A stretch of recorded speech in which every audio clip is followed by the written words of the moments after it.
Alô, pessoal, acho que entramos no ar. Boa noite a todos. Desculpe pelo atraso, probleminhas técnicos aqui nos retardaram no início dessa nossa live de hoje, onde teremos o prazer de ouvirmos o professor Cláudio Moreno, que é um dos maiores especialistas que temos aqui no Rio Grande do Sul, no mundo grego, na mitologia grega, na literatura grega, e em seguidinha já vamos começar, então. Eu gostaria apenas de lembrar que esta semana, na quinta-feira, às 6h30, no projeto Universidade Aberta, teremos a presença da escritora, premiada escritora e cronista, né, Cíntia Moscovici, que vai falar a respeito dos livros da sua vida. Será, com certeza, um encontro excelente. Estávamos aqui lidando esses sistemas, né, contemporâneos da mais alta modernidade, nem sempre a gente se ajusta, e eles ainda não estão perfeitos, né, na sua capacidade. A gente espera que daqui a um tempo seja mais fácil tudo e não haja tantos problemas, né, como costumam ocorrer. O Cláudio Moreno é meu colega, foi meu colega da Faculdade de Filosofia da URGS. Ele entrou no curso de Letras, eu entrei no outro curso, na época em História, depois nos aproximamos.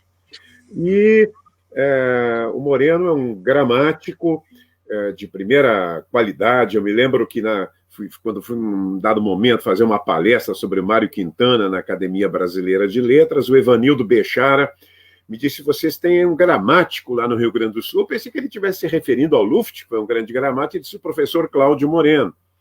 E é um gramático, mas sempre foi um estudioso. A Grécia sempre o mobilizou, o mundo grego, né, o atraiu, como nos atrai em geral. Mas nele se especializou, né, tornou-se um especialista nesse assunto. E o tema de hoje é, portanto, como esse mundo grego aparece, como ele se dissemina, num certo sentido, no país, através da obra infantil de Monteiro Lobato. Obrigado por ter aceito esse convite, Moreno, para falar conosco hoje aí a respeito dessa visão que o Monteiro Lobato traz do mundo da mitologia grega. Bom, boa noite a todos. Foi com prazer que eu aceitei, porque eu gosto muito de falar nesse assunto. Isso tem sido, como o Sérgio disse, um assunto que me pegou pela mão desde pequenininho. Mesmo na faculdade, ele deve lembrar, a gente tinha que optar por uma língua estrangeira, e eu optei pelo grego. Eu sou licenciado em língua e literatura grega. Claro que muito mais literatura do que língua, porque o meu professor, já que eu era o único aluno na aula, só um ano eu tive a Vera Aguiar como colega, o meu professor era o Donaldo Schiller, né, o nosso mestre, e obviamente eu puxava para a literatura, e ele alegremente ia para a literatura também. Então, realmente, eu tive muito mais uma formação de literatura grega.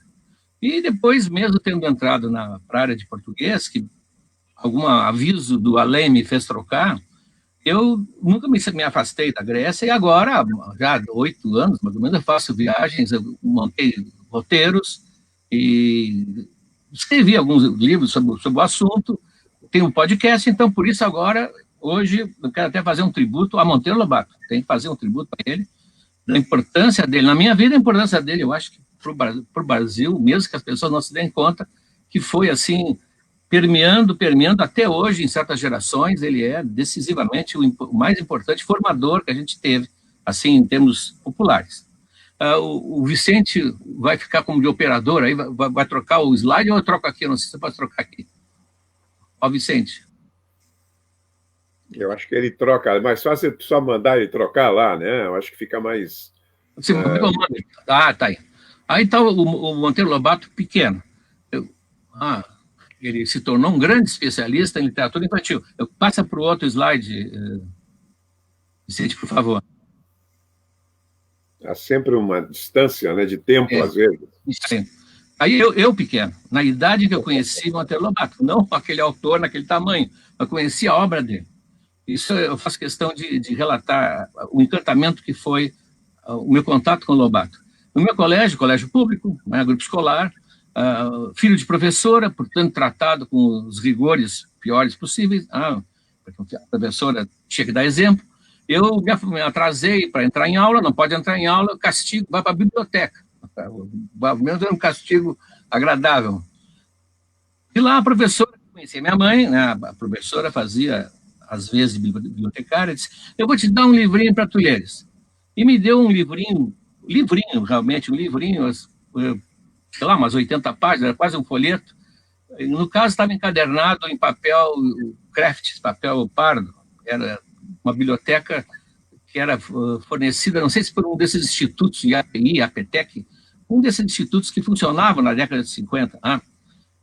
E era um livrinho do Monteiro Lobato. Se ela tivesse me mostrado as capas, eu teria mais ainda me fascinado. Depois eu pude vê-los desencapados, eram 12. Troca aí, Vicente, por favor.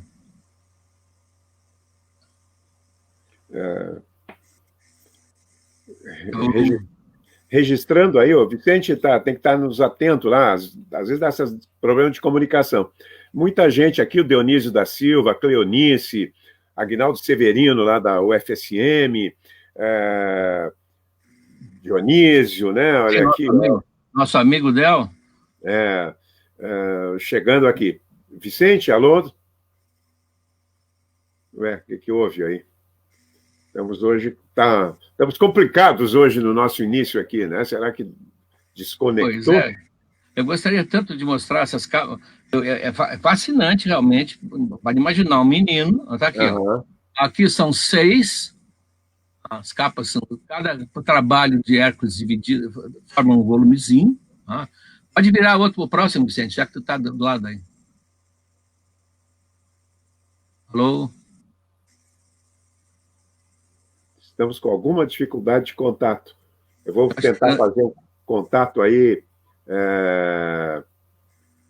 pedir um contato aí por telefone, não sei o que está vendo. Estamos... Bom, então aí os outros 6, né? Então aí são os 6. Ali está o Cérbero, né? Está o Cérbero, mas são uma ideia brilhante do Monteiro Lobato, que era um grande empresário do livro. Ele fracionou os 12 trabalhos, que é a obra, digamos assim, a última obra grande dele, infantil, fracionou os 12 trabalhos em volumezinhos. Isso aí realmente me embriagou, isso, como eu vou tratar aqui com vocês, pela maneira como ele apresentou o assunto, que é fascinante, isso é uma coisa que já se verificou, o fascínio que as pessoas têm pela mitologia, mesmo sem nunca ter ouvido falar nela.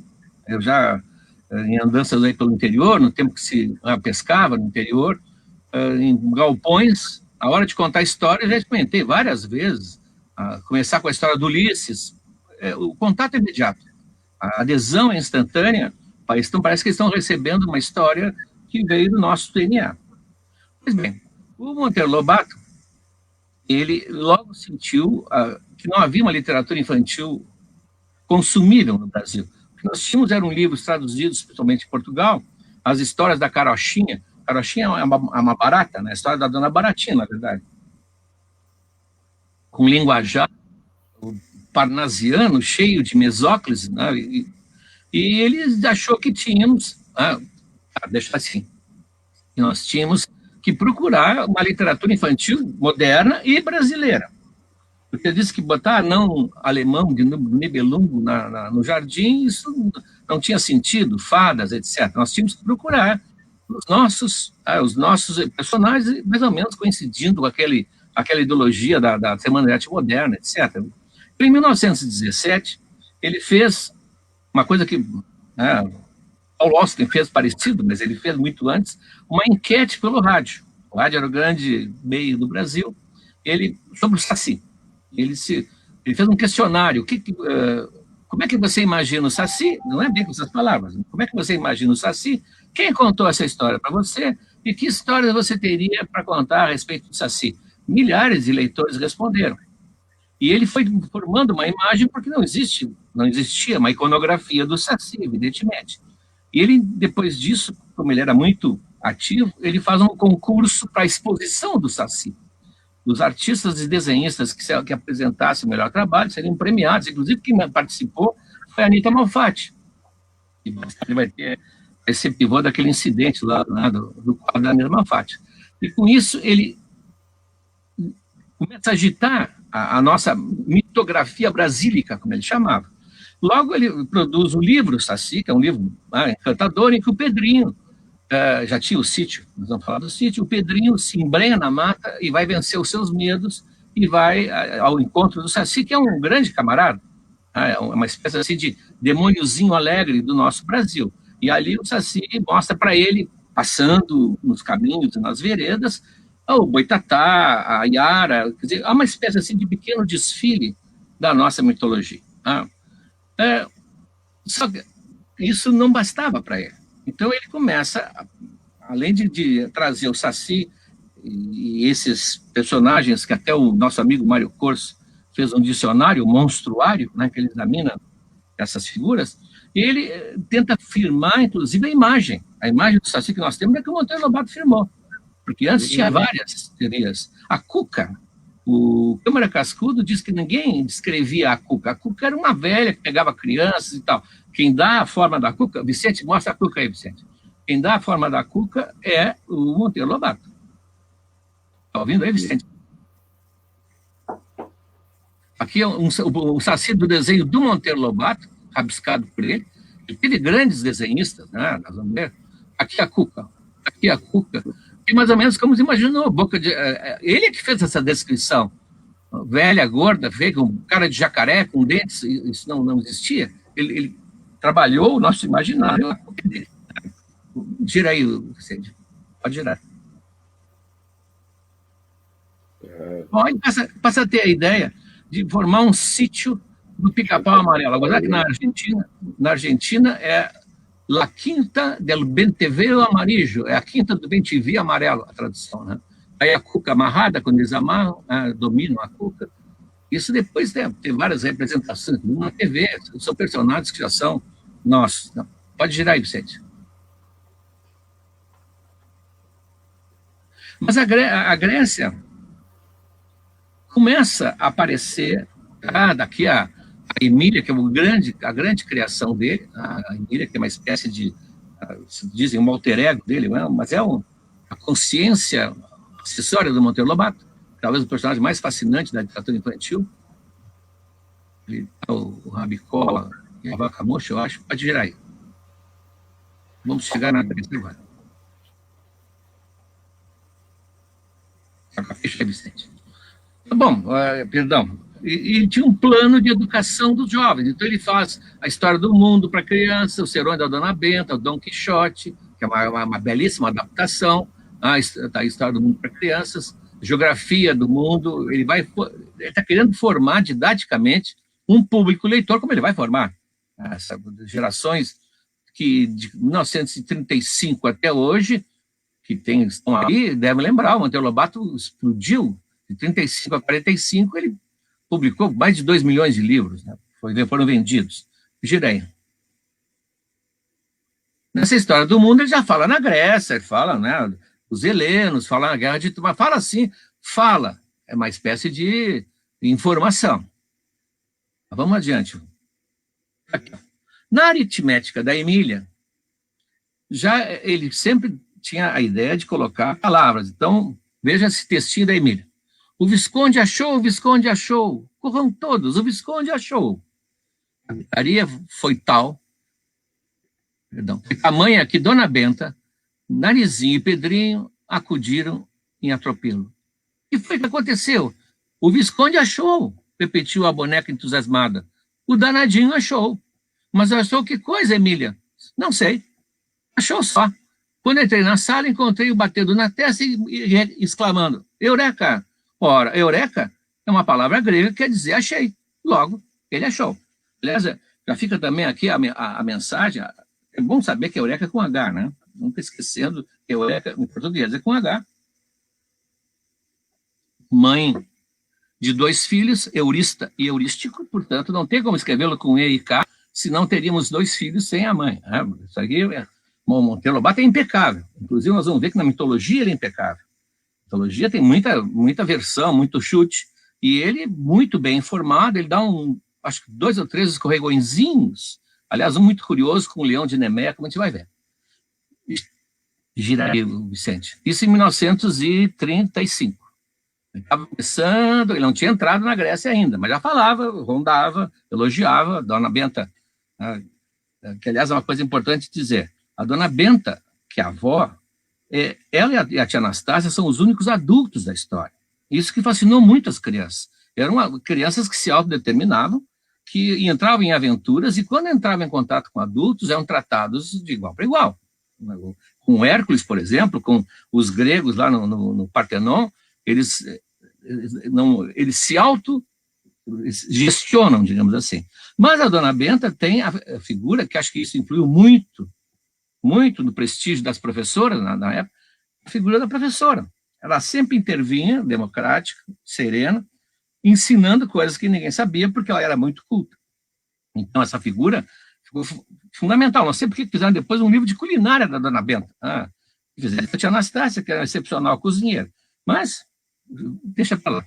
Então, aqui nós temos uma lista dos livros da parte infantil que ele publicou, e vocês podem ver que lá em 1938, portanto, já havia vários livros, o sítio já estava consolidado, isso é importantíssimo, toda a população brasileira infantil sabia quem era Narizinho, sabia qual era a relação com o Pedrinho, já sabia o que esperar da Emília, quando a Emília falava, sabia do medo que o Rabicó tinha da tia Anastácia assá-lo no Natal, sabia do medo do Visconde de Sabugosa, de ser comido pela vaca mocha, porque ele era um sabugo.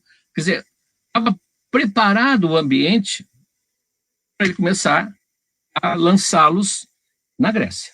Então, o ponto capital aqui é o Pica-Pau Amarelo. No Pica-Pau Amarelo, é dividido em várias partes, uma delas, a Narizinho, eu acho, recebe uma correspondência do Pequeno Polegar, da Branca de Neve, começa a aparecer o cinema, dizendo que eles estão cansados daquela vida de show business, e que tudo que eles tinham ouvido falar do sítio os fascinava, eles adorariam poder ter aquela vida mansa, aquela vida calma do sítio.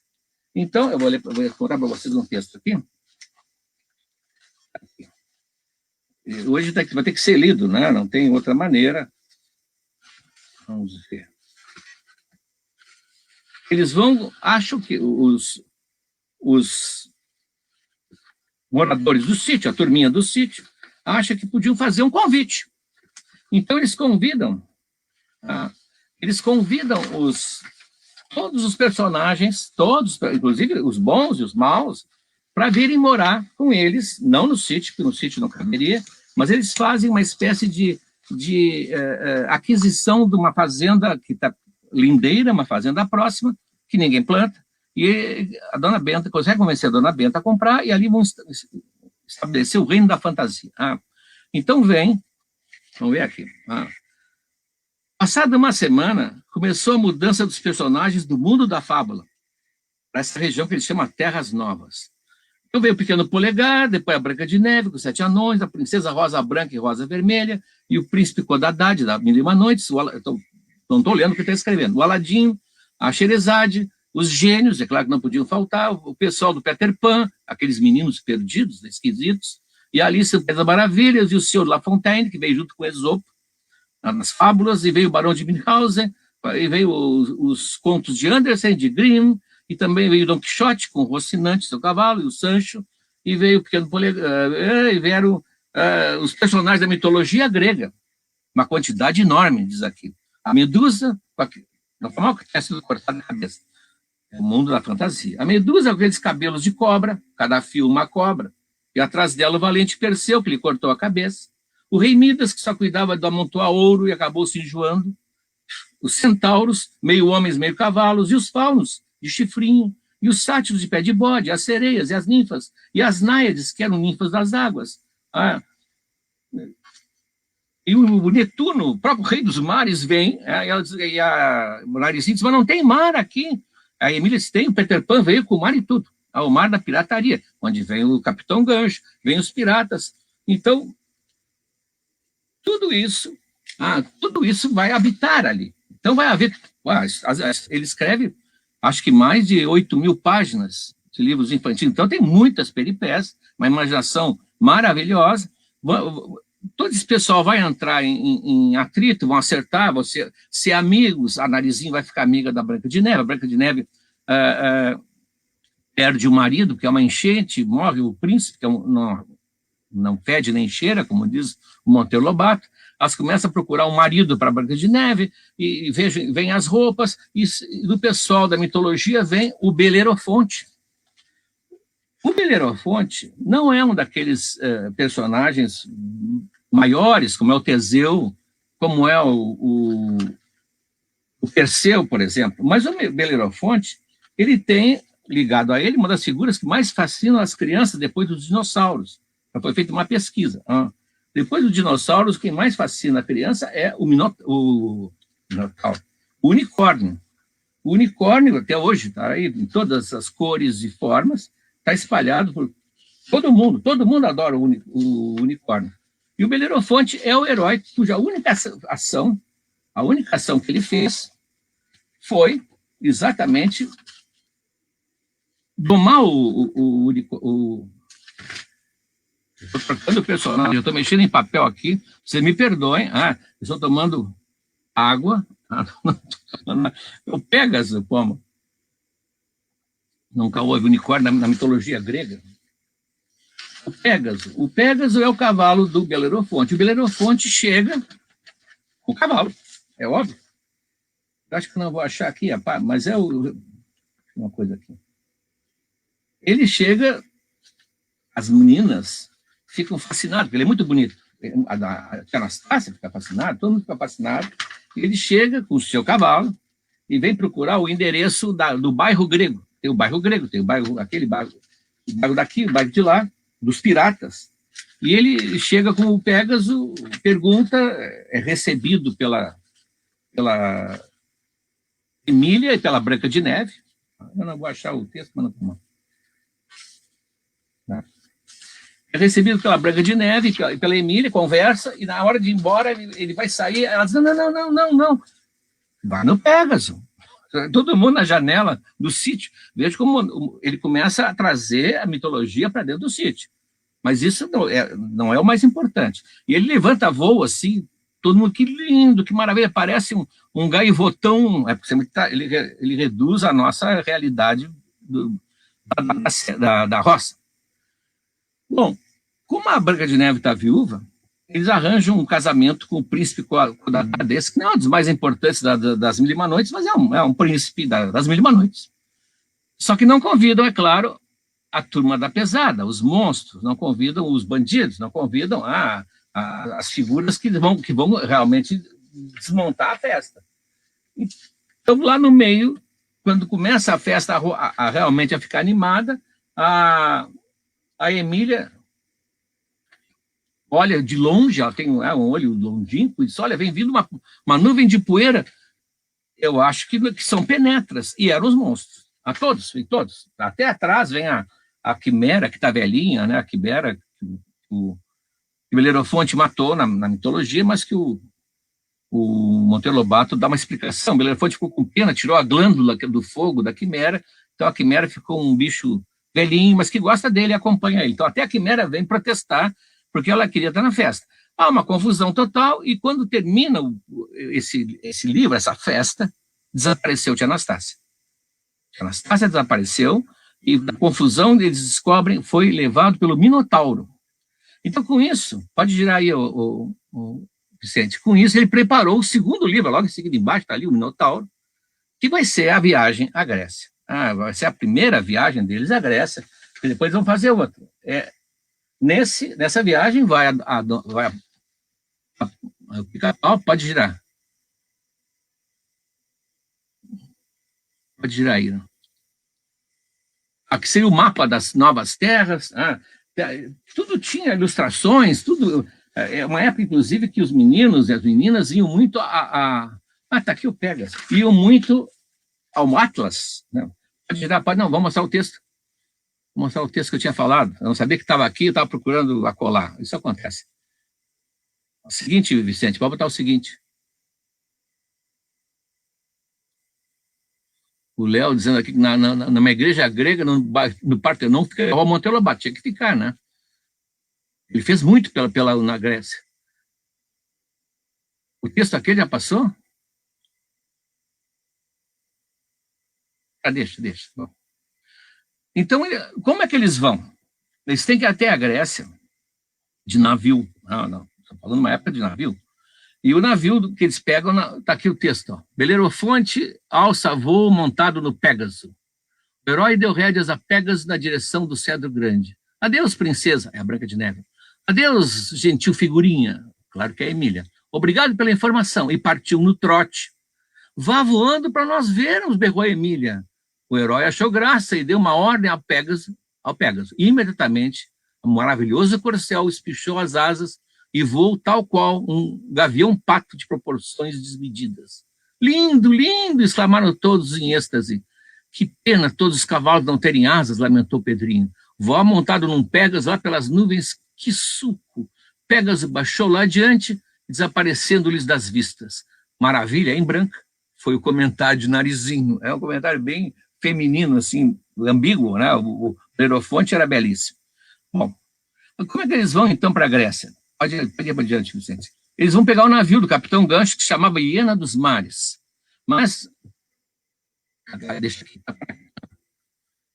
Hiena dos Mares é o nome de um navio de pirata. Então, eles rebatizam, e os batismos do Monteiro Lobato são fantásticos. O Beija-Flor das Ondas. É de uma delicadeza, assim. E a dona Benta começa a preparar a viagem culturalmente. Ela não quer só que eles vão até lá. Né? Então, o que a dona Benta contou foi o suficiente para sair, ela falou da Grécia, né? Para assanhar os meninos. Emília só falava em morar lá toda a vida. Pedrinho fazia 1000 projetos. Narizinho declarou que há muito tempo seus sonhos eram só sobre a Grécia. Fez muito bem, declarou dona Benta. Nossa próxima viagem de aventura será pela Grécia e dará um livro. Ela estava já isso é num dos serões, nas obras do Monteiro Lobato, lá num serão, daquelas histórias, encontram dados sobre um personagem da outra. Lá nas fábulas, que aliás eu não falei, mas tem que falar, o destino de personagens daqui do Minotauro. Então aqui, às vezes ele parece estar se repetindo ou está ignorando o que ele já falou antes, mas ele escreveu demais, né? Porque tem esse direito. Pois muito bem, dona Benta, nossa próxima viagem de aventura será pela Grécia e dará um livro. Que lindo livro vai ser, exclamou Emília. Viagem do sítio pelo oceano da imaginação grega. Comprido demais, Emília. Os títulos devem ser curtos, senão ninguém decora. Veja, os Lusíadas, a Ilíada, a Odisseia, o Inferno, a Eneida. Então fica sendo a Emileida, propôs a diabinha. Mas ninguém concordou por ser desaforo. A viagem não era só dela, era de todos. Pois então que seja a Sitieida. E por que não Asneireida? Lembrou Narizinho. Emília pôs-lhe a língua. Nós sabemos aquela relação deles, que é uma relação de chacota, mas de camaradagem. Bom, mas, então eles vão num navio esse famoso, agora o Beija-Flor das Ondas. Pode girar aí, Vicente. Gira aí.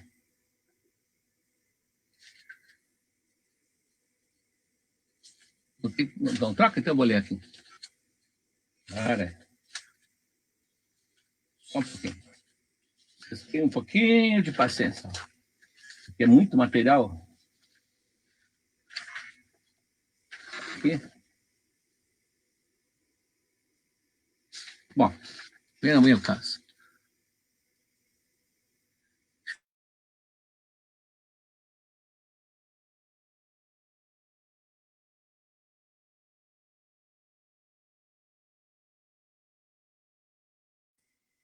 Outra imagem. Eles têm que escolher em que Grécia eles vão ficar. Porque tem a Grécia atual, por onde eles vão, a Grécia de 1930 e poucos, tem a Grécia de Péricles, século V, né, que é a Grécia brilhante da filosofia, da restauração do Partenon, e tem a Grécia do mundo da fábula, o mundo lá que se perde na noite dos tempos, século XV para trás, onde estariam os heróis, onde estaria, inclusive, o Minotauro e talvez a Tia Anastácia. Então, eles vão fazer uma divisão. A Dona Benta e a Narizinho vão ficar na Grécia, a Grécia de Péricles, Atenas brilhando como o centro do mundo, e o Pedrinho, o Visconde e a Emília, a turma da pesada, vai descer no tempo em direção ao mundo antigo. Como é que eles vão fazer? Aliás, o Monteiro Lobato diz, eu nunca li, quando eu leio, às vezes eu leio esse trecho nas viagens na Grécia, várias pessoas que estão me ouvindo aqui, sinceramente foram comigo lá, eu leio e pulo uma parte, porque em homenagem à nossa guia lá, que é uma querida, a Tina, a Constantina, que falam português perfeito, e, portanto, entenderia. E o Monteiro Lobato disse, na Grécia de hoje, não. Na Grécia de hoje só tem uva, figo seco e soldado de saiote. Não dá para isso. Então, eu deixo essa passagem fora. Mas a pergunta é, como é que nós vamos para a Grécia de hoje? Como é que nós vamos para o século de Péricles e depois lá para a aurora dos tempos? Aqui entra um dos ingredientes muito fantásticos, imaginativos de Monteiro Lobato, mas que dá problema hoje. Realmente, se fosse fazer uma adaptação da obra de Monteiro Lobato, que é uma coisa delicadíssima, como fazer uma cirurgia no cérebro, qualquer coisa pode causar um dano, essa parte teria que ser retrabalhada. A história do Monteiro Lobato gira usa dois grandes recursos que maravilhosos. O faz de conta. Faz de conta é fantástico. Eles chegam lá e dizem que língua nós vamos falar. Não sei, faz de conta que eles nos entendem e faz de conta que a gente entende. Pronto, eles vão se entender. E o pó de pirilim pim-pim? Esse é complicado. O pó de pirilim pim-pim foi tirado da tradição francesa, pirilim pam-pam, tá lá o pó de pirilim pim-pim, era um nome que eles davam para aqueles pós aqueles saltimbancos que iam vendendo remédios nas aldeias, era um pó, como tinha loção mágica, o elixir maravilhoso, era frio, o pó de pirim-pim-pim era tipo da coisa do charlatão. E ele usa o pó de pirim-pim-pim, só que a maneira como ele descreve o pó de pirim-pim-pim, hoje não seria possível. Então, diz assim, eles vão viajar, então eles descobrem o segundo pó. Tem um pó de pirim-pim-pim que mexe no espaço, e o famoso 2 que entra aqui, que mexe no tempo. Eles estão cheirando ali o pó de pilim-pim-pim. Diz assim, que quantidade de pó quer? Indagou o Visconde. Um canudo bem cheio. O pó de pilim-pim-pim era conduzido num canudinho de taquara do reino, bem atado na cintura. Ele tomou todas as precauções para não perder o precioso canudo, pois, do contrário, não poderiam voltar nunca mais. É melhor nós levarmos 3 canudos, um com você, outro comigo e outro com a Emília. Eles estão indo para uma expedição pesada. Então, no terceiro dia de manhã, estava tudo pronto, tinham combinado, então Pedrinho deu uma pitada de pó a cada um e contou 1, 2, 3. Na voz do 3, todos levaram ao nariz as pitadinhas e aspiraram. E sobreveio o fium e pronto. Então, ele fazia fium, um pó cheirando, mudava a percepção. Quer dizer, hoje, claro que pode ser escrito com toda a inocência, mas hoje não dá para... Seria muito, muito difícil fazer isso, entrar numa sala de aula, tem que mudar, fazer como fez o Peter Pan, que o Barry tinha um pó, mas não é assim, o pó das fadas que soltava na cabeça o pozinho, aliás, ele teve que inventar, vejam só, não voava. E aí muitos meninos começaram a pensar que voavam, e se atiraram das janelas e caíram. Então ele criou o pó das fadas, que só quem tivesse aquele pó e largasse um pouquinho na cabeça poderia voar. Pronto, parou a quebração de cabeça das crianças. E o Monteiro Lobato adaptou para cheirar. Claro que é uma época que nós já temos cocaína no Brasil, aliás, vários livros, até as granfinas, as cocotes, né, a elite de São Paulo, mas eu não entendi por que ele colocou isso na história. Hoje teríamos que mudar. Se que ninguém não concorda, não faz mal, mas gira aí, você acha que deve ter um outro.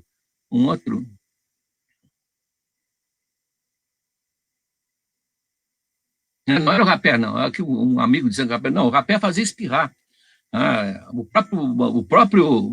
Não vai tão longe, Vicente. O próprio Monteiro Lobato diz, não era rapé, não. Não era rapé. Era um pó mágico. Muito bem, então eles chegam na Grécia todos juntos, na Grécia de Péricles. Chegam na Grécia de Péricles, o Pedrinho, a Emília e o Visconde se preparam para descer mais ainda no tempo. Se nós imaginarmos que o tempo é ascensional, e nós estamos descendo, e eles se preparam, se despedem, e usando agora o Pó 2, que move no tempo, eles vão lá para a Grécia Profunda. A dona Benta desce com a Narizinho e encontra assim um sujeito caminhando. Ela pergunta: eu gostaria de saber onde é que mora o Péricles. A senhora me acompanha, estou indo para lá. É o Fídias. Então ela vai encontrar o Fídias, o Sófocles, o Sócrates, o Péricles, vai frequentar o Péricles, vai à casa do Péricles, vai falar com a Aspásia, vão mostrar para ela vai ficar fascinada, pulseiras de galalite. Galalite, a maioria dos que estão ouvindo não sabe o que é galalite, mas é uma espécie de plástico, quando o plástico ainda não era o plástico que é hoje. Pulseiras de galalite, batata frita e pipoca. São 3 coisas que ela fica fazendo. Onde tem? Como é que se faz?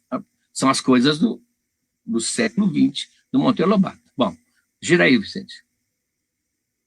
Para a sorte delas, o Partenon está sendo reconstruído. Claro que isso aqui é hoje, né? Mas seria mais ou menos assim. E eles visitam a construção, são recebidos pelo Péricles. Então, o Fídias mostra as frisas, as estátuas, inclusive a estátua de Atena está lá ainda, né? Estava sendo posta. E em tudo isso, a Emília, que ainda estava lá, não tinha sido para o passado, guarda os pedacinhos de caco, de mármore e tudo, porque ela tem uma canastrinha, que é uma cestinha. Isso é uma coisa também que o Monteiro Lobato usava o termo canastra, e aqui no Sul, por exemplo, você nunca sabia o que era canastra. Uma canastrinha onde ela guarda os belongs dela. Belong vem do inglês belong, né, os seus pertences. Tudo que ela pode, ela tira um pozinho, ela tira, se puder tirar um pelinho do rabo do centauro, ela tira tudo lá para os seus belongs. Pois bem, tira aí, Vicente. Estamos em plena Grécia, né? Então se discute democracia, a dona Beta dá um pito lá, dizendo democracia com escravo não existe. O Dionísio da cocaína era vendida livremente nas farmácias, não? Eu acho que a proibição foi antes de 35, eu acho. Foi antes. O Freud receitava cocaína, né? Depois ele se deu conta o que era. Não, vamos parar, vamos continuar. Muito bem. Então, no Minotauro, a parte da Atenas do século V é interessante, é altamente educativa, mas o que interessa é a descida dos três que vão lá para o mundo do mito, o mundo do mito. E lá, eles vão tentar descobrir onde é que está a tia Anastácia. Eles estão atrás da tia Anastácia. Eles não sabem exatamente onde ela está. Aqui, ó. Então, eles, nas aventuras deles, é muito papel, velho.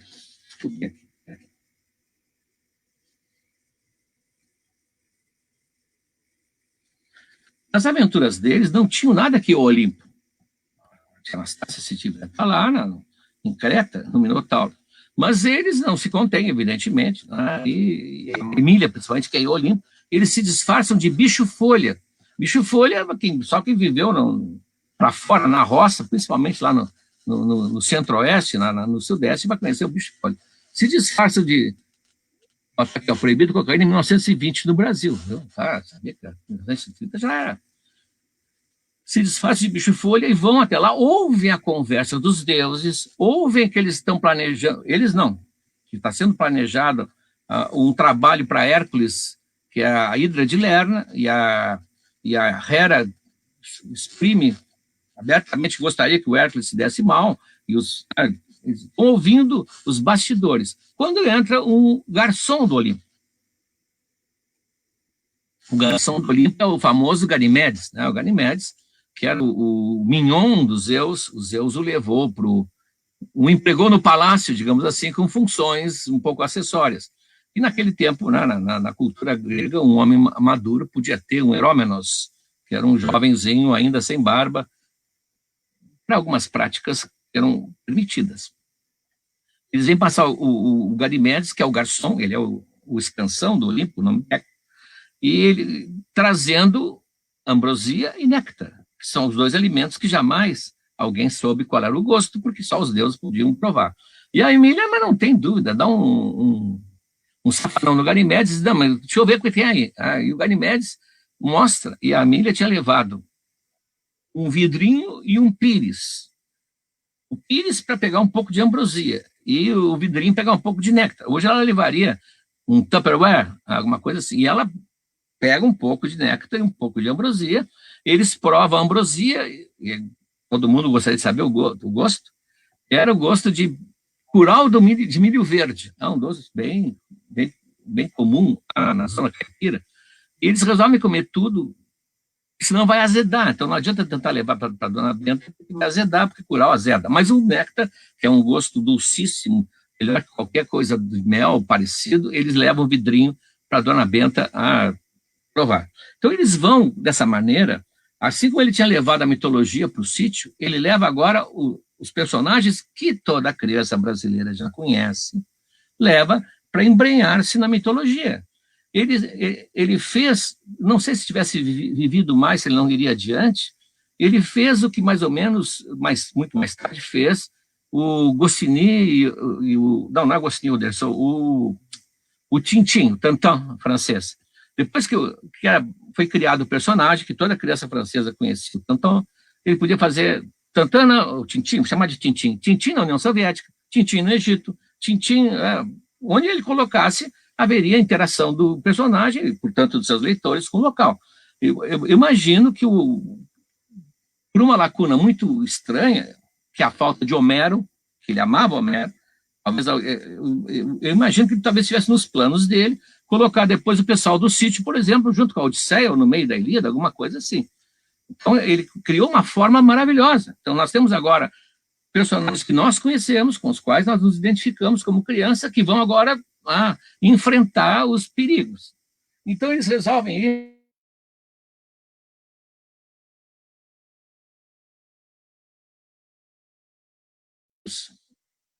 a Delfos a perguntar onde é que está a tia Anastácia. Em Delfos é uma confusão, porque eles enganam os sacerdotes, tem que dar uma contribuição, eles dão o Visconde de contribuição, mas sabendo que o Visconde depois cheira aquele pó e desaparece, então eles fazem toda uma malandragem brasileira. Mas aí, eles estão na região onde o Édipo, tudo isso cheio de mitos, né? É impossível fazer um quadro de todas as histórias paralelas que pertencem à mitologia que o Lobato vai contando. Eles estão na região onde o Édipo encontrou a Esfinge, perto de Tebas. E junto tem um grego, uma espécie de companheiro de viagem que eles conseguiram arrebanhar, e eles, nós estamos aqui na região da Esfinge, né? E é bom não falar nisso porque ela aparece. Aparece. A Esfinge está ali. A Esfinge verdadeira não é verdadeira. A Esfinge grega não é a Esfinge egípcia. A Esfinge egípcia é um gato gordo que tomou bastante leite e está lá olhando satisfeito, com as patinhas no chão. A Esfinge grega, ela é uma mulher com asas, com garras, mata. Falei para vocês o encontro dele. Claro, vocês lembram, evidentemente, ele vai lembrar aqui que o Édipo encontra a Esfinge na entrada de Tebas e, se não decifrasse o enigma da Esfinge, seria devorado, como muitos outros jovens foram. Ele decifra o famoso enigma da Esfinge, que alguns dizem que qual é o animal com a mesma voz, de manhã anda de 4 pés, de tarde anda com 2 e de noite anda com 3. Que seria o homem, é uma metáfora. 4 pés quando engatinha, 2 pés quando ele anda ereto, bípede, e 3 quando ele tem um porretinho, como diz o Monteiro Lobato, não fala bengalinho, um porretinho. Então eles estão indo, os 3, o Visconde, a Emília e o Pedrinho. Quando de repente, aqui, por que aquele homem foi falar naquilo? Parece que o monstro ouviu e veio e apareceu diante deles como por encanto em plena estrada. Um monstro horrível, cabeça e busto de mulher, corpo de leão, asas de águia.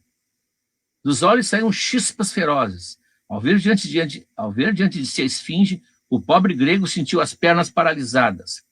O terror o transfez em estátua. Pedrinho também bambeou a perna, mas Emília nada sentiu. Seus olhinhos examinavam a Esfinge da cabeça aos pés para bem decorá-la. O monstro não tardou a abrir a boca e deixar escapar um enigma, que ou eles decifravam, ou... O que é que anda com os pés na cabeça? Perguntou a Emília. Piolho, respondeu prontamente Emília. A esfinge espantou-se da rapidez da resposta e deixou passar. Em seguida foi a vez de Pedrinho, que ainda de pernas bambas, avançou. Qual é o homem que tem cabeça de boi, coração de carneiro e pé de porco? Perguntou o monstro. Pedrinho era mestre em adivinhações, de modo que, apesar do medo, deu a solução certa. O açougueiro. Eu vejo o Monteiro Lobato usando aquelas brincadeiras e aquelas adivinhas brasileiras, colocando na esfinge. A esfinge tornou a admirar-se da rapidez da resposta e deixou o menino passar. Era a vez do Visconde. O Sabuguinho avançou de maleta. Ele carregava, evidentemente, ele é escravo da Emília, né? Carregava aquela cestinha, maleta, as costas gemendo. Qual é a coisa mais pesada do mundo? Perguntou a esfinge. O Visconde deu um suspiro e respondeu sem nem pensar. É o raio dessa canastrinha da senhora Marquesa de Rabicó. Ela era a Marquesa de Rabicó, tinha casado com o Porquinho. Se divorciou, deu um divórcio. A esfinge franziu a testa. Estava errada a resposta. Portanto, tinha que devorar o Visconde. Mas, ao firmar a vista, achou tão exótico, tão insignificante, tão parecido com uma aranha de cartola, que não deu confiança. Aquilo não era comida de esfinge. Vamos para o nosso grego, né? Seus olhos voltaram-se para o grego, e dos quatro lhe pareceu a melhor presa. O pobre homem não podia despregar-se do chão. Suas pernas recusavam-se a obedecer-lhe. Qual é o animal que anda de 4 patas de manhã, de 2 ao meio-dia, de 3 à tarde? Perguntou a esfinge. O homem nem podia falar, quanto mais resolver enigmas. Gaguejou sem conseguir soltar nem meia palavra. Temos de ajudá-lo, disse Emília. Ele é bobo.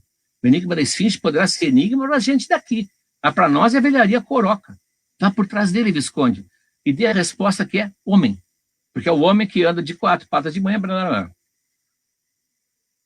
e depois anda de 3, quando envelhece, as 2 que tem, mais um porretinho, que é a terceira. Porretinho é a Emília que fala. O Visconde foi, colocou-se atrás do grego e cochichou-lhe a resposta exata. A quem disse que a boca do Heleno podia falar. O Visconde então fez uma voz grossa e disse, fingindo que era o grego, o animal que de manhã anda de 4, ao meio-dia anda de 2, e à tarde anda de 3, é o homem. Ao ver a certíssima resposta, o monstro ficou assombrado. Já havia proposto semelhante de enigma a dezenas de passantes sem que nenhum atinasse com a solução, e a todos ela devorou. Mas agora, passe, e depressa, antes que eu me arrependa, urrou a desapontadíssima esfinge para o grego, o qual imediatamente desentanguiu as pernas e passou de corrida com o Visconde atrás. O monstro lá permaneceu no meio do caminho, tonto, abestalhado, sem saber o que pensar. Isso é uma maravilha. Né? A criança, o monstro, a esfinge, foi enrolada pelos pequenininhos lá do sítio, sem saber o que pensar. Nunca lhe acontecera aquilo. Cercar 4 passantes, não conseguir comer nenhum. Uf! Exclamou o grego lá adiante, enxugando o suor da testa. Escapei de boa, mas como é que vocês sabem decifrar esses enigmas? Eu que nem que levasse a vida inteira pensando, não era capaz de resolver um só. Nós somos macacos de circo, disse Emília, piscando os olhinhos. Então, isso é para dar uma amostra, né? Se fosse mais popular, de uma palhinha, uma amostra de como os personagens vão sendo enfrentados de uma maneira maravilhosa pelo grupo do sítio. Aí, quando ele chegou a Delfos, depois de fazer 1000 trapaças lá, de pagar e retirar a oferenda, a resposta, onde está a tia Anastácia, o trigo venceu a ferocidade do monstro de Guampas. Fala aquele oráculo, né? O trigo venceu a ferocidade do monstro de Guampas. Aqui. Quem vai mais ou menos atinar com a resposta é a Emília. O monstro de Guampas é o dinossauro, mas a primeira parte eles não sabem o que é. O trigo.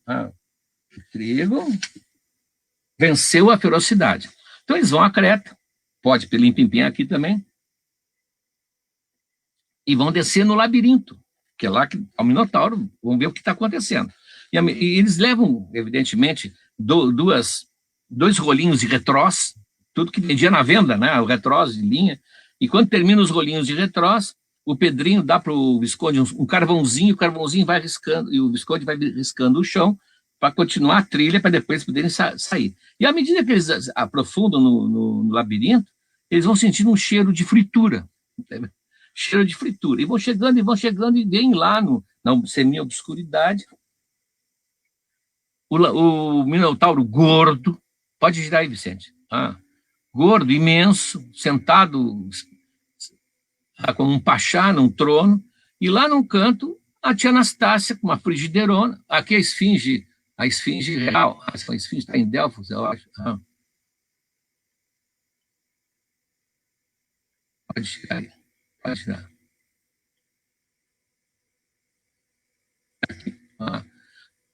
Nas várias capas, há verdadeiras obras-primas de ilustração e de capas, de capistas, várias gerações já fizeram, né? Tem publicações que reúnem todas. Não, né? Deixando o Minotauro lá, deixando o Minotauro. Já participa do segundo livro. E a tia Anastácia, quando vê tá aqui, o que ele está comendo? Está comendo o que todo o Brasil queria saber como era o gosto, os bolinhos da tia Anastácia. Ela fazia pipoca, lembra, numa peneirinha, pipoca, ela fazia isso aqui, mas quando ela fazia o bolinho, o famoso bolinho, suspendiam-se todas as razões de Estado. E ninguém sabia, nunca deu a receita. O Monteiro Lobato, se fosse hoje, talvez até desse a receita do bolinho, de vários bolinhos, um concurso para bolinho da tia Anastácia. Aí ela conta, ela fica, chora de alegria de ver os seus queridos, e disse, mas o que aconteceu? Eu disse, não sei, ele me trouxe aqui, e aí eu senti que eu ia ser comida de Minotauro. A Emília até tinha dito que se ela fosse antropófaga, ela só comeria cozinheiras, que já vinham temperada com sal, pimenta e tal, as coisas da Emília. E aí ele me botou aqui nesse canto e eu vi o que eu estou acostumado a ver, eu vi um fogão, eu vi frigideira e tal, disse, vou fazer uns bolinhos para me lembrar de vocês, da turma. Fiz chorando aqueles bolinhos, fritei chorando, e ele veio, com aquela cara que ele tem, muito intrigado, pegou um. Aliás, ele está pegando, ele tem mão, sim, tem mão, o Minotauro tem mão, só tem a cabeça de boi, escuro. Ele pegou o primeiro, e aquele olho grande dele brilhou, luziu, e ele me trouxe um monte de farinha, mais um monte, e eu estou fazendo aqui desde aquele dia. Ele não para de comer. Então eles fogem, eles não vão matar o Minotauro, não é com eles essa história aconteceu. Eles fogem, vamos para Atenas, que a Sinhá, como ela chama, a Dona Benta era louca para te ver, nós vemos daqui atrás de ti. Ela ficou emocionada, porque a Dona Benta veio atrás para tentar salvá-la. E chegam lá, está acontecendo a famosa procissão das Panateneias, em que só atenienses mesmo podiam participar, mas por uma especial deferência, Dona Benta e Narizinho estão lá, com os mantos brancos, muito faceiras, com flores na mão, participando da procissão, e se reúnem a tia Anastácia e voltam para o sítio. Essa é a primeira ida, é um belíssimo livro. Claro que eu pulei, assim, mas várias histórias que ele conta, mitos do Eco, do Ixion, mas isso ele colocou na mitologia uma escolha, não podia botar tudo, uma seleção. Bom, passam-se aqui. Ele faz observações bem interessantes, ele é muito sabido. Inclusive, ele já põe no livro que as estátuas não eram brancas, como não eram mesmo, eram todas pintadas, aliás, com cores até de mau gosto. No Museu de Atenas tem lá vários exemplos de que eles põem uma estátua que o tempo limpou, digamos assim, deixou branco aquela serenidade que nos parece ser a serenidade original, e as cores originais são berrantes, o próprio Partenão era berrante. Cada um escolhe a Grécia que quiser, a Grécia real de 2.500 anos, ou a Grécia que chegou até nós. Bom, não vou entrar nessa discussão, mas o Monteiro Lobato já registra as estátuas. Bom, passa-se o tempo e o Pedrinho ficou fascinado com a viagem. Ele ficou fascinado com a viagem. E ele disse, eu quero voltar, eu quero ir.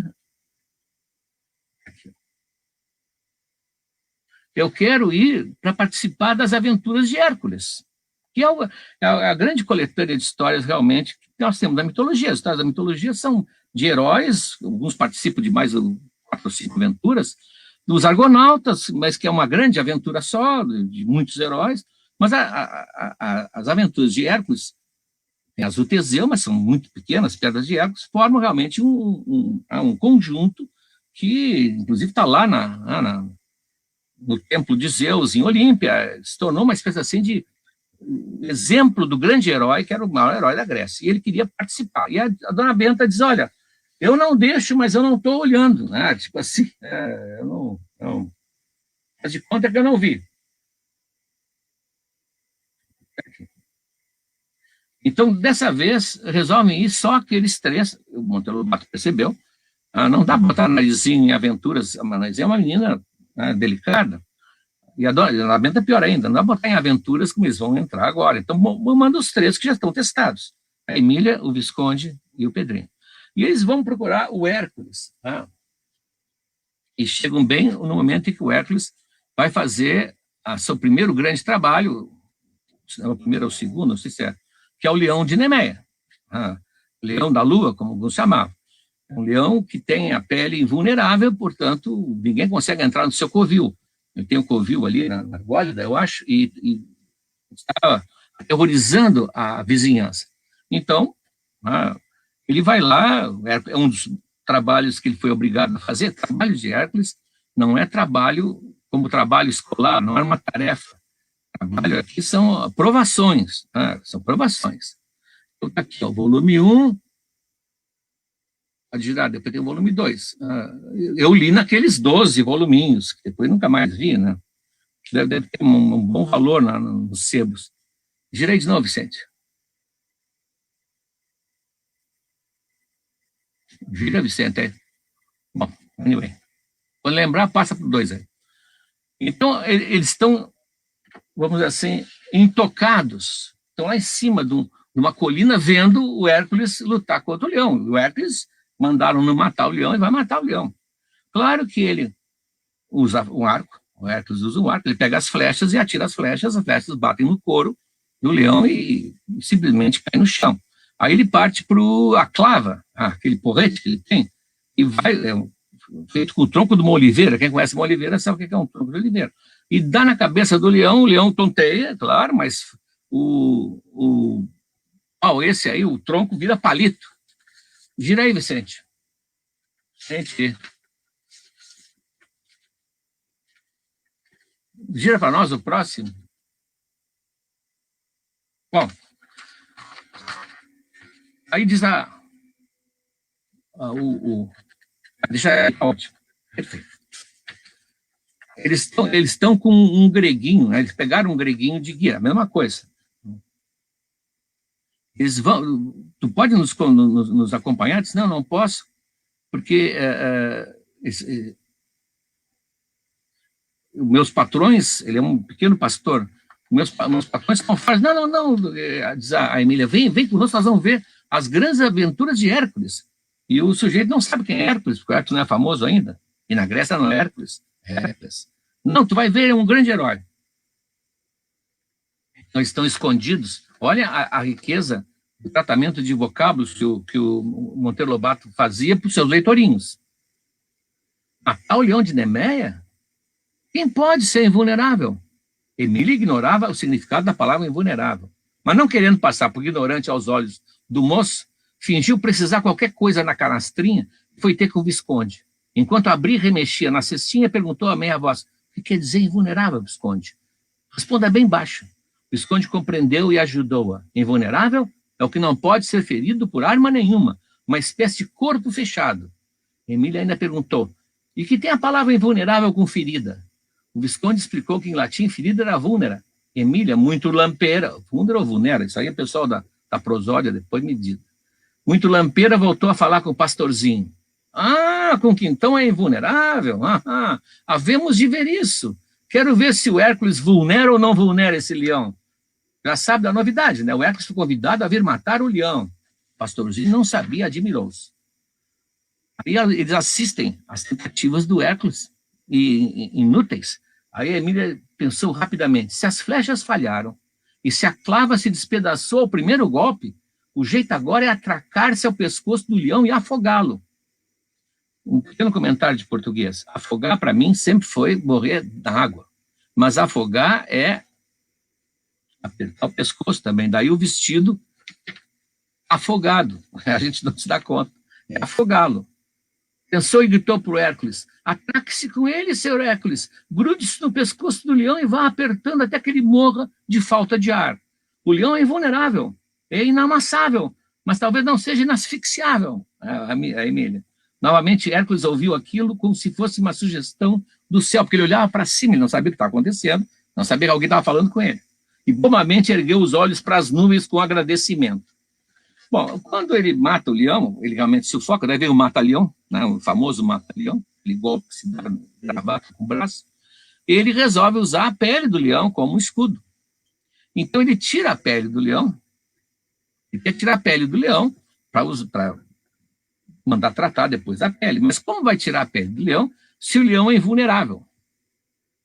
E aí, em volta, está o Pedrinho, está o Visconde, dando palpite, coisa bem, né? Dando... E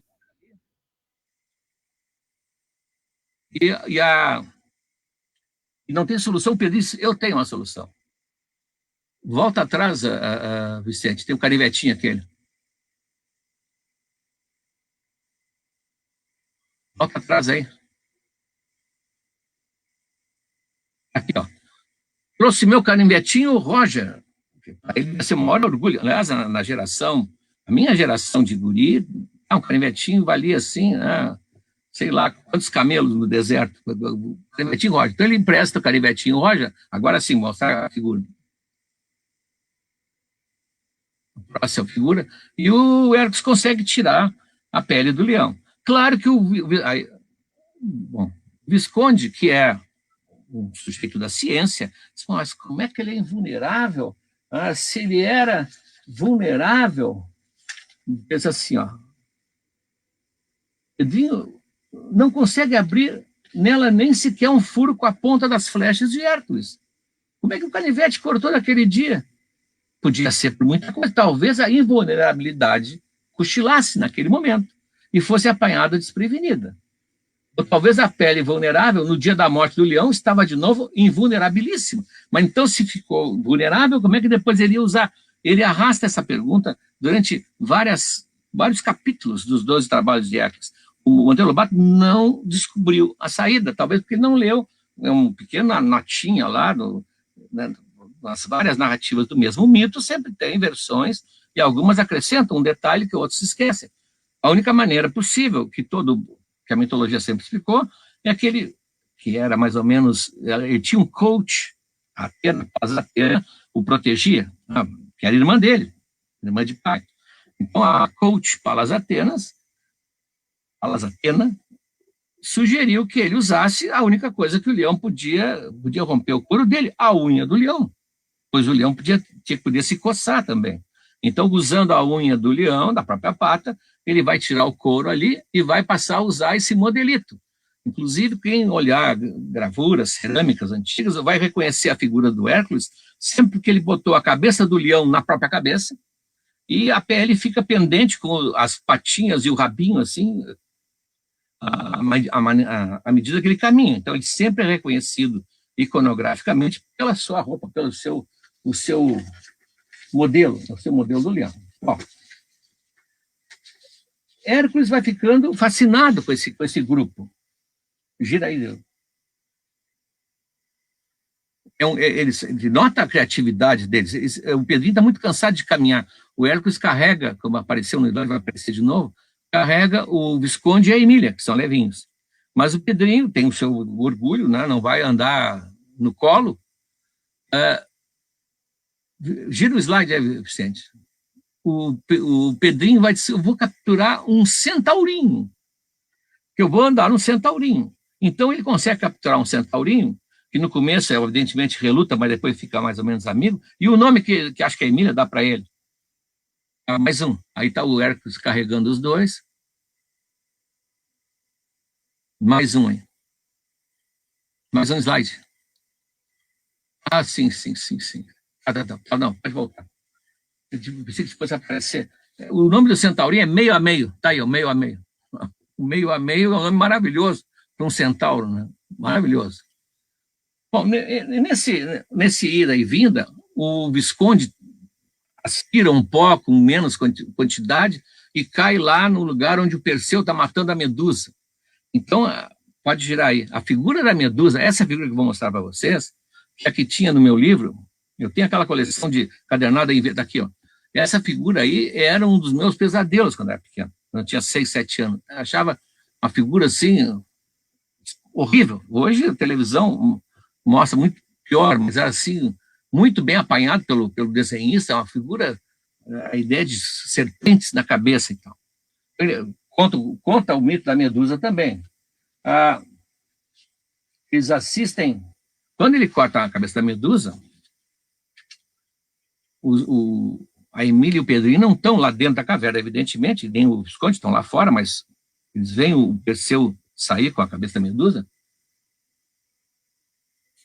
Isso é um mito muito estranho, muito estudado. Quando corta a cabeça da Medusa, do escoto do pescoço brotam 2 seres. Um sujeito chamado Crisaor, que não vai ter futuro nenhum na mitologia, ele vai ser abandonado pelos mitógrafos, não houve mito com o Crisaor, e o Pégaso. O Pégaso sai de dentro da cabeça da Medusa, porque ele é filho do Poseidon com a Medusa, quando a Medusa não era Medusa, era uma jovem. Né? Então eles assistem ao o nascimento do Pégaso, que nasce como se fosse uma borboleta, né? Desdobrando as asas e saindo, aquela criação maravilhosa, como diz o Ítalo Calvino, só os gregos vão imaginarem como símbolo da leveza um animal de 500 quilos. É exatamente isso que dá a ideia. Uma libélula não dá tanto a ideia da leveza quanto o Pégaso voando, que é um peso, meia tonelada, o que voa como se fosse um andorinho. Então, eles assistem eu estou pensando no casamento de um amigo meu que em breve acontecerá, que eu não vou dizer o nome.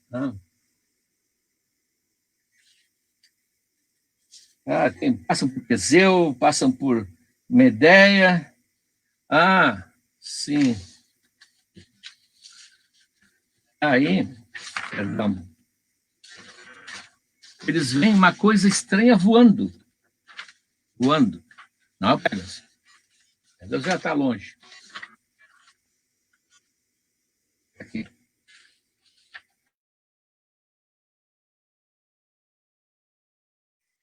Pode, pim. Estou distribuindo. Aqui.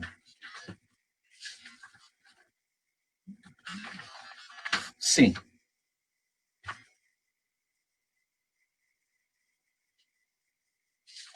Então, teve.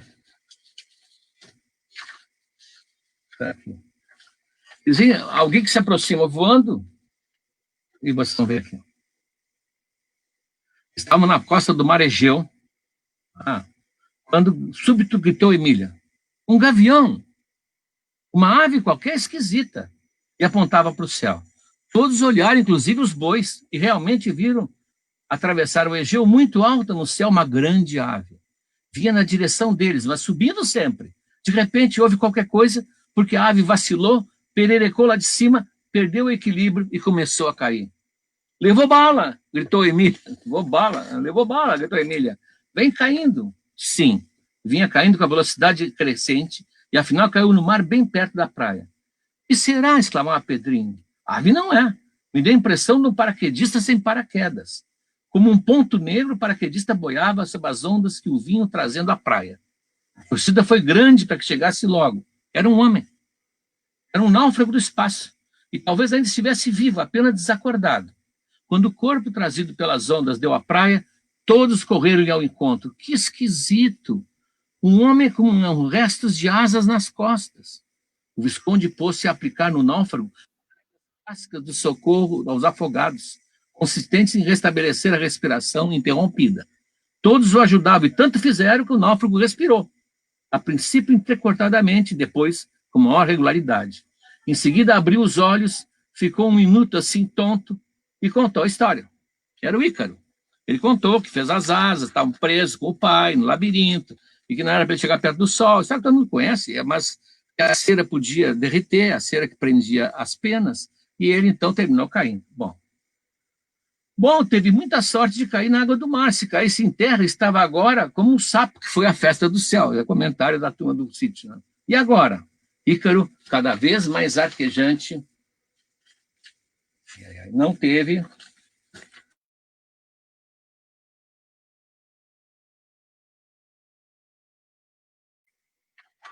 Foi fechando os olhos e morreu. Hércules estivera ali todo o tempo a acompanhar a cena e ao ouvir as últimas palavras do filho de Dédalo, comoveu-se com o passamento do rapaz.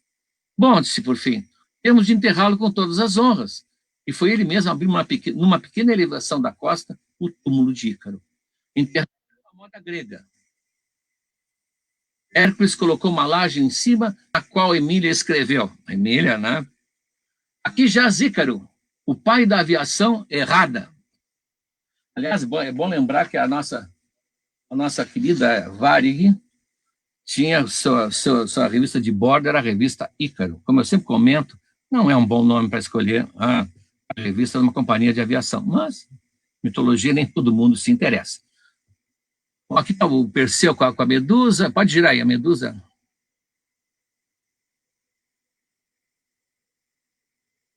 Gira aí, Vicente, gira para nós. Né? O Nascimento perto, tá? Gira mais uma, vai girando. Aqui eles estão com o burrico, eles encontram o burrico do Apuleio, eles fazem uma espécie de grande viagem pela literatura e mitologia grega. Gira mais, né? Está quase no fim agora, vamos lá.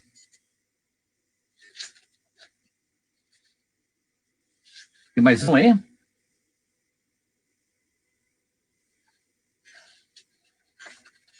Bom, eles encontram Medeia, a Emília perde a voz, então eles acham que a Medeia se oferece como feiticeira, ela pica o pai da princesa e diz que ela mostra um carneiro, ela pica um carneiro, para fazer linguiça, e põe depois numa infusão e ferve, e o carneiro volta a ser uma ovelhinha, um carneirinho de 2 dentes, assim, ele rejuvenesce, então ele convence a inimiga a fazer isso com o pai, que está velhinho, e ela pica o pai, e evidentemente que o pai só vai fritar um pouco mais, mas não vai rejuvenescer. Então eles vão até a Medeia, para a Medeia recalchutar o Visconde, que está todo quebrado, e enquanto isso a Emília perde a voz. Então eles resolvem levar também na Medeia. E ela muda, né, porque a Emília muda é uma tragédia. Ela meio assustada quando a Medeia começa a preparar os caldeirões, só de susto ela volta a falar. Então, o público fica conhecendo a Medeia, a história do Fetonte, e as Hespérides, e os Cícnos, e aí... eles passam pelo Cáucaso para libertar o Prometeu. O Hércules liberta o Prometeu numa das versões. Então, eles estão juntos. E a Emília fica revoltada com a crueldade de Zeus. Malvado, casca de ferida. Casca de ferida. E aí eles libertam e dizem: o que vão fazer com o abutre? O Pedrinho atraiu o abutre com um pedaço de rim, porque ele disse que fígado não aguentava mais. Então a resposta da Emília: corta a ponta da asa, que ele não voa, como a gente faz com a galinha. Então corta a ponta da asa do... Bom.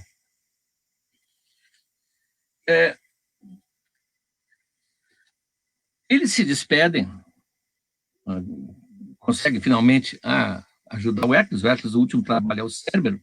Então, no último trabalho, isso não está no livro do 12 Trabalhos, está no livro Fábulas. Eu queria falar sobre esse livro rapidamente. Fábulas é uma versão encantadora das fábulas mais comuns, do La Fontaine e do Esopo, só que vocês cuidem muito, porque o Monteiro Lobato entrou em domínio público agora, a gente pode baixar, mas as edições não são como tem que ser a partir da 8ª edição. As fábulas não são só mais contadas. A dona Benta conta a fábula, os pequenininhos lá do sítio, e embaixo abrem-se os comentários. Não os comentários do Facebook, os comentários da Emília. Não concordo. Narizinho. São encantadoras as fábulas. Dão assim um contraponto assim, muito engraçado. E nessas fábulas, portanto, ficamos sabendo que nessa volta dos 12 trabalhos de Hércules, eles trazem para o sítio o Cérbero e o meio a meio. O meio a meio. Está nas notinhas que você vai encontrar nas edições mais modernas. As edições que estão reproduzindo no domínio público é só a fábula. Claro que são fábulas bem contadas, mas Ah, não tem aquele que nós queríamos, que é o molho do sítio. Então, o cérebro morre dormindo, de muito pó de pirilim-pim-pim, né, entenda-se como vocês quiserem, e o meio a meio iria entrar num livro que ele fala, portanto, Monteiro Lobato, que seria As Aventuras de um Centaurinho no século XX. Acho que ele ia trazer o centauro para o século XX para gerar uma outra história. Bom, de qualquer forma, tá aqui. Tem muita coisa, vocês estão vendo, mas eu só queria concluir aqui a nossa conversa. Eu, repito, sou totalmente entusiasta. Só de olhar esse material para vocês, eu fico com vontade de ler tudo de novo. Aí, aliás, vou fazê-lo, né? Vou fazê-lo. Aqui. Aqui. Na volta, então, a dona Benta diz o seguinte: a Grécia, meus filhos, foi o sítio do pica-pau amarelo da antiguidade. Que bela frase, né? Foi a terra da imaginação às soltas. Por isso floresceu como um pé de ipê. A arquitetura e a escultura chegaram a um ponto que até hoje nos espanta. O pensamento enriqueceu-se das mais belas ideias que o mundo conhece e deu flores raríssimas, como a sabedoria de Sócrates e Platão. Que coisa gostosa viver na Grécia daquele tempo, exclamou Pedrinho, com um suspiro de nostalgia. Sim, meus filhos, a vida lá era um prazer. Era o prazer dessa mesma liberdade que vocês gozam no sítio. O prazer de sonhar e criar a verdade e a beleza. Nunca houve no mundo tão intensa produção de beleza como na Grécia. E o que ainda há de beleza no mundo moderno é pálida herança da vida de lá. Viva o sítio do pica-pau amarelo da antiguidade, berrou Emília. E as ondas do mar, como um eco, repetiram: viva, viva! E assim termina a ida deles à Grécia. É uma beleza, não, evidentemente eu não tenho pretensões acadêmicas, eu sou um leitor, assim, ávido de Monteiro Lobato e de mitologia. Aliás, gira aí, Vicente. Convido vocês a me ouvirem depois do fim, num longo projeto em que eu conto toda a mitologia grega. Noites Gregas. Aqui é um podcast, eu nem sabia o que era podcast, diga-se de passagem. Fiquei sabendo e estou gostando muito e espero que as pessoas gostem de ouvir também. Está no 16º episódio, nós estamos vendo ainda aos poucos os deuses do Olimpo, um a um. A Afrodite vai nos tomar 4 episódios, 4 capítulos. É só entrar aqui no www.noitesgregas.com.br e ouvir. Só ouvir. Hoje se ouve, né? Tem gente que ouve até lavando louça, que é muito me agrada. É isso, eu não sei como se o Sérgio vai entrar, vai me inquirir, não sei como é que vai ser a organização disso aqui. Não, eu tô aqui também pensando a mesma coisa, a mesma vontade de reler o Monteiro Lobato, principalmente nessa coleção com essas capas duras, bonitas, né, bem ilustradas. Lindo. Elas são, toda vez que eu abro aquilo ali, vem uma onda de nostalgia e vontade de reler tudo, né?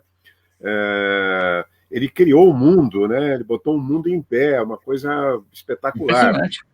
Né? Fora o que ele traduziu de textos básicos, o Robin Hood, claro. Peter Pan, o Gulliver, com toda a maneira dele. O Dom Quixote dele é admiradíssimo na Argentina, inclusive, né? Tu sabe disso? O Schiller prefaciou a última edição do Sítio do Pica-Pau, ela fez questão de fazer o prefácio. Não, os argentinos têm a mesma, os argentinos que hoje têm acima de 50 anos, têm a mesma relação, talvez até mais ampla, dado o número de leitores existentes na Argentina, né? E aqui nós tivemos a Soledad Jamila, 2 semanas atrás, ela se formou, a leitura do Monteiro Lobato, ela sabia, lembrava de tudo, lembrava do Visconde, lembrava da Emília, né, lembrava, e todo mundo lia o Monteiro Lobato, até pelo fato de ele ter se exilado em Buenos Aires e ficado lá uma temporada, né? E a sua obra foi muito traduzida. E eles adaptaram bem. O Petruccio, o Pedrinho, a Dona Benita, a Dona Benta, o Betivi amarelo, a quinta do Betivi amarelo. Eles agora saíram a obra completa pela Lossada, eles tratam o Monteiro Lobato assim, a sério, né? Não tem outra. que tenha feito isso, de preparar o seu leitor e depois jogar o leitor no mundo cultural, maravilhoso. Perfeito. Bom, nós até ultrapassamos um pouco, tivemos problemas hoje de tempo, né? Está dando um problema na internet, e algumas vezes eu aqui, pelo menos, interrompeu a tua fala, interrompi um pouquinho, né? Eu acho que a ventania hoje está muito forte em Porto Alegre, e sempre sofremos um pouco com isso. E o uso de streaming está imenso, né? Todo mundo usando. Também tem isso, exatamente, né? E deu pau, eu cobrei do Vicente, pô, Vicente, tá aí? Ele, não, estou passando na hora, só que não chega, né? Não está acompanhando. Como se diz no Tupi-Guarani, tem um delay. Aqui tem o James, o Peter Pan é uma tradução, né, Sim, ele traduziu o Peter Pan, traduziu o Robin Hood, ele que trouxe. O Robin Hood, isso mesmo, exatamente, né? Ele teve esse mérito, né? Olha aí a Ana falando, o Sérgio Faraco também falou, tem um público aqui de primeira ordem. Né? Sim.